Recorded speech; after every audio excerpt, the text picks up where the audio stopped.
దుర్గా మాత ఆశీస్సులతో వర్షాలు సమృద్ధిగా కురిసి ప్రజలు సుభిక్షంగా ఉండాలని ప్రభుత్వ శ్రీనివాస్ ఆకాంక్ష వ్యక్తం చేశారు.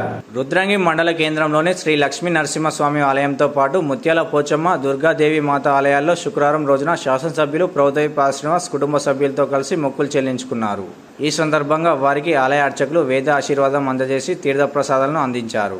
అనంతరం ఆయన మాట్లాడుతూ రాష్ట్రంలో వర్షాలు సమృద్ధిగా కురిసి రైతులకు మంచి పంట పండాలని అమ్మవారిని వేడుకున్నట్లు తెలిపారు. పేద ప్రజల పక్షపాతిగా కాంగ్రెస్ ప్రభుత్వం 6 గ్యారంటీ పథకాలను అమలు చేస్తుందని అన్నారు. ఆయన వెంట మార్కెట్ కమిటీ చైర్పర్సన్ చిలకల తిరుపతి, మాజీ జెడ్పీటీసీ గడ్ల మీనయ్య, మాజీ సర్పంచ్ ప్రభలత మనోహర్, నేతలు గడ్డం శ్రీనివాస్, ఎర్రం గంగనరసయ్య, గండి నారాయణ, జలపతి తదితరులు ఉన్నారు.